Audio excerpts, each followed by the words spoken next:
So next topic is intermediate and terminal ballistics. Intermediate and terminal ballistics part 2. We have covered part 1 in previous video. It is just part 2. So first we study about firearm investigations. How will we investigate about which type of firearm is used. Crime bullet क्या होती है? सबसे पहले crime bullet definition, जो bullet हमको मिलती है crime scene, हम कोई भी क्राइम सीन का इन्वेस्टिगेशन करेंगे, उस क्राइम सीन से जो बुलेट मिलेगी उसको हम बोलेंगे crime bullet. Bullet recovered from crime scene victim, जो क्राइम सीन का जो विक्टिम है वहाँ से अगर कोई बुलेट रिसीव होगी। बुलेट फिंगरप्रिंटिंग क्या होगा? Identifying the gun from the markings on bullet. Bullet के ऊपर जो मार्किंग्स प्रेजेंट होगी उन मार्किंग के बेसिस पर हम क्या करेंगे, उस बुलेट को आइडेंटिफाई करेंगे, गन को आइडेंटिफाई करेंगे। तो पहली तो होती है प्राइमरी मार्किंग, जिसको क्लास कैरेक्टरिस्टिक्स भी बोलते हैं। जो marks produce on a bullet by rifling in the barrel. Barrel के अंदर क्या होती है? राइफलिंग होती है, छोटे छोटे स्पायरल ग्रूव्स प्रेजेंट होते हैं, इसको राइफलिंग बोलते हैं। अगर उस राइफलिंग की वजह से बुलेट के ऊपर कोई मार्क्स प्रोड्यूस हो रहे हैं तो वो प्राइमरी मार्किंग में आएंगे। ये इन्फॉर्मेशन देते हैं about the make and model of gun, कि गन कब बनी थी और उसका मॉडल कौन सा है गन के, प्राइमरी मार्किंग्स में आते हैं। इसके बाद हम पढ़ेंगे सेकेंडरी मार्किंग्स। सेकेंडरी मार्किंग्स में क्या होते हैं? सेकेंडरी मार्किंग्स में होता है कि ये प्रोड्यूस होती है इरेगुलरिटीज ऑफ द बैरल। अगर बैरल में कोई इरेगुलरिटी है तो उस बैरल की इरेगुलरिटी की वजह से वो जो मार्किंग है वो गन बुलेट के ऊपर भी आ जाएगी। इसको बोलेंगे सेकेंडरी मार्किंग है finger printing of a gun. Mainly इसको फिंगर प्रिंटिंग ऑफ गन भी बोलते हैं, finger printing of gun. Individual characteristics very from gun to gun.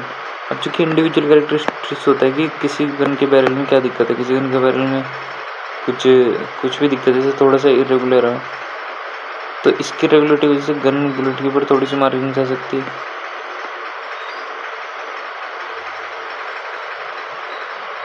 Marking आ सकती है। अब ये डिफरेंट है क्योंकि इंडिविजुअल गन का कैरेक्टरिस्टिक्स है, तो गन टू गन वेरी करेगा। इरेगुलरिटीज कोज होती है by wear and tear, manufacturing defect से, metallic folding, molten lead particles. अगर कोई जैसे शॉटगन में क्या होता है कि बहुत सारे लेड पार्टिकल्स आते हैं, तो लेड पार्टिकल अगर यहाँ पे अटैच रह गया, मोल्टन स्टेट में होता है तो चिपक सकता है इसमें, तो उस मेटेलिक फोल्डिंग की वजह से आ सकता है। ये मैन्युफैक्चरिंग बनते टाइम कोई दिक्कत हो गई, बैरल में बनते टाइम कोई डिफेक्ट हुआ तो ये क्या होता है, मोल्टन लेड पार्टिकल डिपोजिट हो जाते हैं बैरल में और क्या करते हैं, एडिशनल मार्किंग्स बना देते हैं बुलेट में। जैसे प्राइमरी मार्किंग्स अपन देते होते हैं गन के बैरल की वजह से, राइफलिंग की वजह से। सेकेंडरी मार्किंग होती है इरेगुलरिटीज ऑफ गन के बैरल में, कोई भी रेगुलरिटीज स्पेस। अब इनको चेक करते हैं। टेक्स्ट देखिए, जैसे सेम गन है और ये डिफरेंट गन है। जैसे हमको जो क्राइम सीन पे जो बुलेट मिली उसमें इस तरह से साइंस थे, हमने इसको एक बुलेट से टेस्ट किया, जो टेस्ट बुलेट थी उसमें इस तरह से साइन थे। तो बोथ साइंस आर डिफरेंट और इक्वल, तो बोथ आर इक्वल, तो it means that it is of same gun. अब इसको अपन देखने के लिए कंपैरिजन माइक्रोस्कोप का यूज़ करते हैं, इस टाइप से आइडेंटिफाई करते हैं, दोनों को माइक्रोस्कोप में व्यू करते हैं। तो और अगर क्राइम बुलेट पे कुछ इस तरह से फिंगरप्रिंटिंग हो रही है, मतलब जो भी मार्किंग जो इस टाइप की है, और टेस्ट बुलेट पे इस टाइप की है, तो ये different answer note equal.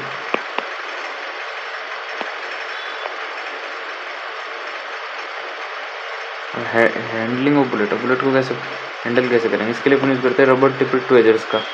Rubber tipped to agers handling of bullet, rubber tipped to agers, toothed forceps cause additional markings.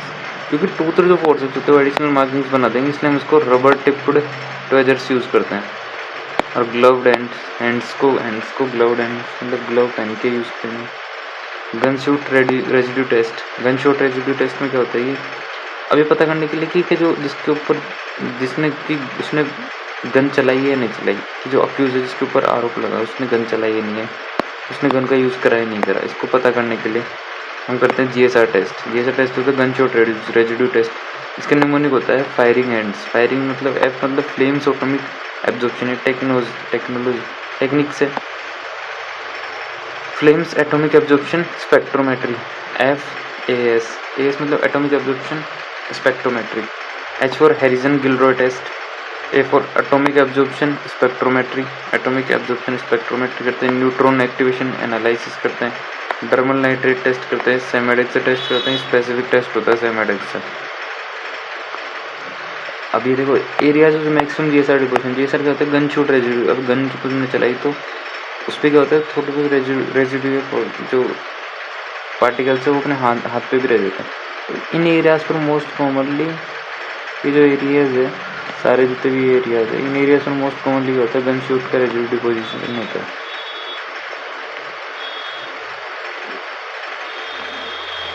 Must be done with in 3 hours, loss of GSR after 3 hours, इसको under 3 hours के अंदर भी कर लेना होता है क्योंकि इसके बाद जो गन शूट रेजिड्यू उसका लॉस हो जाता है। इंफ्रारेड फोटोग्राफी यूज़ करते हैं कि जीएसआर का डिपोजिशन कपड़ों पे हुआ नहीं है, इसके लिए इंफ्रारेड फोटोग्राफी यूज़ करेंगे।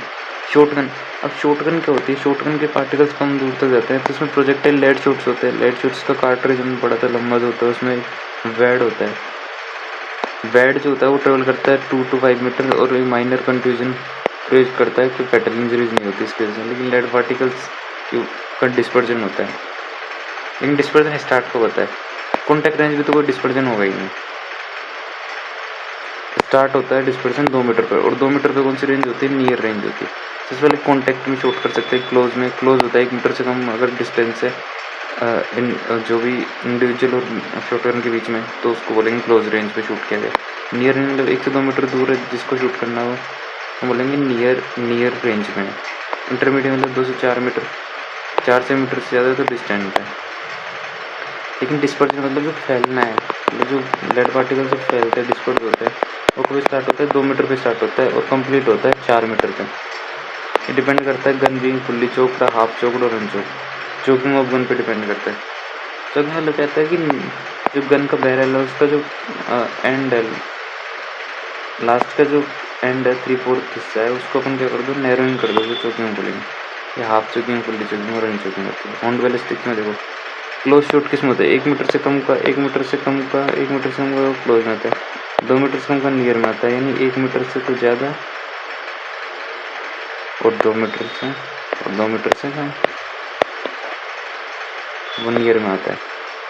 क्लोज के अंदर अपना 1 मीटर आएगा, फिर नियर 2 मीटर तक नियर रहेगा। डिस्पर्जन का भी स्टार्ट होता है, इसमें स्टार्ट होता है आफ्टर 2 मीटर, इसके बाद में देखो डिस्पर्जन हो जाएगा पार्टिकल्स का, इस तरह से डिस्पर्ज हो जाएंगे पार्टिकल। इंटरमीडिएट और ये डिस्टेंस, इंटरमीडिएट क्या होता है 4 मीटर से, इंटरमीडिएट 4 मीटर से ज़्यादा का डिस्टेंस में होता है। डिस्पर्जन स्टार्ट होता है 2 मीटर से 4 मीटर के बीच में। अब कॉन्टैक्ट में क्या होता है, कॉन्टैक्ट में क्या होगा, ये इस टाइप का वुंड बनेगा, तो स्टिलेटिक क्रूशिएट मार्जिन होंगे, स्टिलेटिक क्रूशिएट मार्जिन होंगे। पहले बढ़ा था लेड शॉट जो होता है,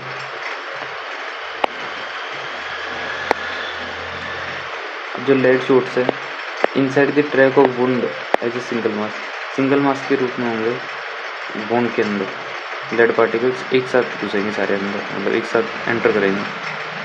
क्लोज शॉट में क्या होता है कि जितने भी लेड शॉट्स है वो सिंगल मास के रूप में एंटर करेंगे। बर्निंग, ब्लैकनिंग, टैटूइंग दिखाई देगी, जैसे कि अपने रिवॉल्वर या केस में होती है। नियर में क्या होता है कि नियर केस में सेंट्रल सिंगल होल बनेगा with lead shots as a single mass, no other effects around the wound. Near का क्या मतलब होता है कि इसमें 2 मीटर से 2 मीटर के अंदर में 4 मीटर से 2 मीटर से ज़्यादा, 4 मीटर से कम है तो इंटरमीडिएट में आता है। इंटरमीडिएट डिस्पर्जन स्टार्ट हो जाता है, सेंट्रल होल बनता है, सैटेलाइट होल्स। सैटेलाइट होल्स क्या होते हैं, इंडिपेंडेंट पैलेट होल्स होते हैं जो कि अराउंड दी वुंड बनते हैं। इंडिपेंडेंट होल होते हैं जो कि अराउंड दी वुंड बनते हैं। और डिस्टेंट में क्या होता है कि कंप्लीट डिस्पर्जन होता है, every pellet seen as independent hole. इस टाइप के कुछ एवरी पैलेट जो डिस्पर्जन स्टार्ट हो जाते हैं सब पैलेट अलग अलग डिस्पर्स हो जाएंगे। इंटरमीडिएट में कुछ डिस्पर्स हो जाएंगे, कुछ तो डिस्पर्स हो जाएंगे और कुछ सिंगल मास के रूप में, कुछ मास के रूप में एंटर करेंगे। कंडीशन है जहाँ पर exit wound seen, exit wound जो दिखेगा शूट करना, एक तो बिल्कुल कॉन्टैक्ट में आप शूट कर रहे हो तो वो निकलेगी बुलेट बार, तो कॉन्टैक्ट शूट में बुलेट या बुलेट बार नहीं। ये कोई थिन बॉडी पार्ट है, ये कोई टेंजेंशियल वाउंड है, टेंजेंशियल वाउंड ये दिखे जैसे इंटरमीडिएट शूट का है। ये देखो डिस्पर्स, इस साइड में भी दिख रहे हैं, लास्ट में डिस्पर्स है, बीच में एक सेंट्रल मास है। डिस्टेंट शूट में बहुत सारे लेड पार्टिकल्स अलग अलग जगह पर डिस्पर्स हो गए। एटिपिकल बैलिस्टिक्स का में कुछ है, राइफल में जैसे टेंडम बुलेट के होते हैं, पिगी वे बुलेट कहती है, 10 पिगी बैंक में जैसे पैसे निकालते हैं तो एक के बाद एक निकलता है, तो पिगी बैंक के 10 बुलेट में होता है। ओल्ड अनयूज गन में इसका होता है कि 2 bullets coming out back to back, एक बुलेट के पीछे दूसरी बुलेट निकल जाती है, मतलब 2 बुलेट्स एक साथ निकलती है।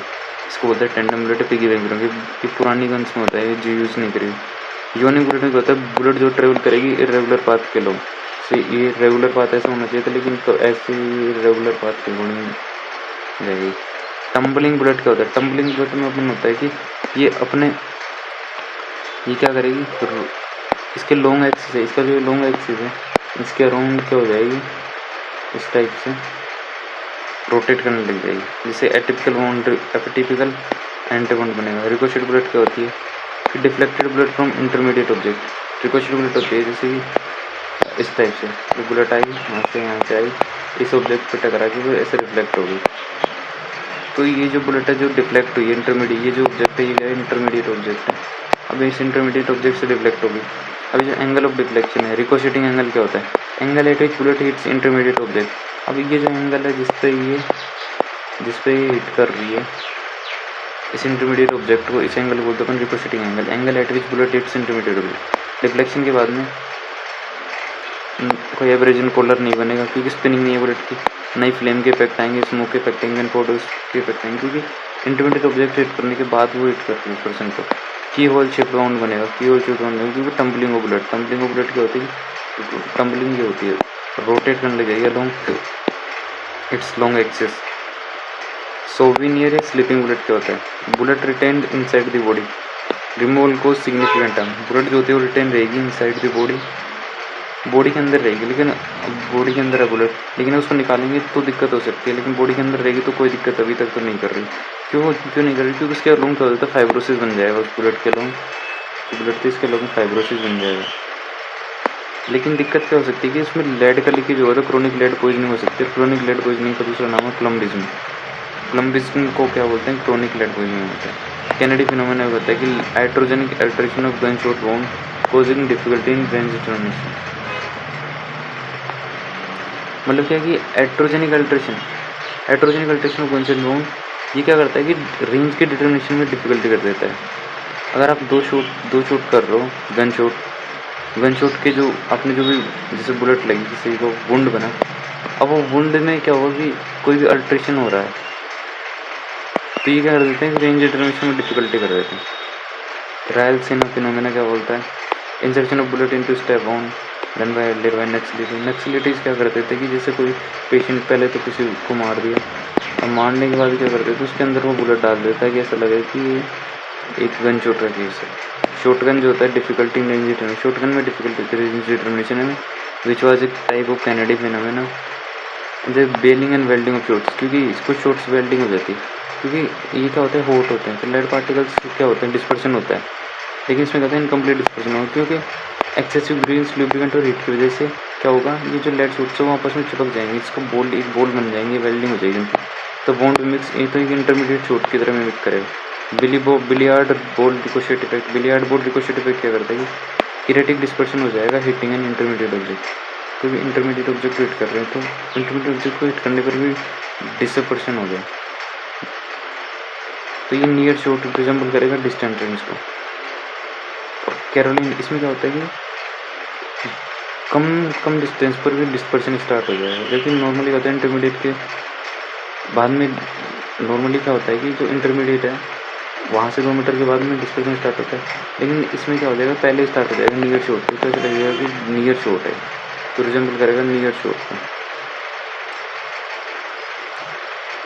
बिलीवार्ड रिकोशेट इफेक्ट में होता है कि वुंड इस तरह से दिखेगा, बिलीवार्ड रिकोशेट इफेक्ट में होगा near looks like for far range, इसमें ऐसा होगा कि जो कोई इंटरमीडिएट ऑब्जेक्ट से टकराएगी उसके बाद में क्या होगा इनमें डिस्पर्शन हो जाएगा लेड शॉट्स का स्किन से टकराने के बाद, तो लगेगा कि नियर शॉट पे लगेगी जिस दूर से हो, क्योंकि जिससे कोई दूर से शूट किया गया। और ये बेलिंग और वेल्डिंग शॉट में क्या लगेगा कि बैरल ऑफ द गन से ये वुंड बना, इसमें क्या होगा ये जो लेड पार्टिकल से ये क्या बनेगी इनकी वेल्डिंग होगी, वेल्डिंग शॉट। कैरोलिन शॉट कहता है expulsion of brain parenchyma skull fracture cause by contact shot, expansion of gases within the skull, जैसे ये बोन है, ये अपनी स्किन, इतना स्कल है, स्कल के अंदर ये क्या है बोन है और ये क्या है अपनी स्किन है, स्किन के बीच में यहाँ पर डिस्पर्शन होता है, गैस बनेगी, इससे अगर रप्चर ऑफ स्किन हो जाए स्किन का रप्चर होगा तो ब्रेन पैरेन्काइमा का होगा, एक्सप्लोजन हो जाएगा, स्कल का फ्रैक्चर हो जाएगा, और जो कि कैसे होगा कॉन्टैक्ट चोट पर। लेकिन इसके लिए कंडीशन क्या है कि शॉट जो होता है कॉन्टैक्ट में होना चाहिए, शॉट में गैप नहीं होना चाहिए, no gap. Expansion of gas within the school.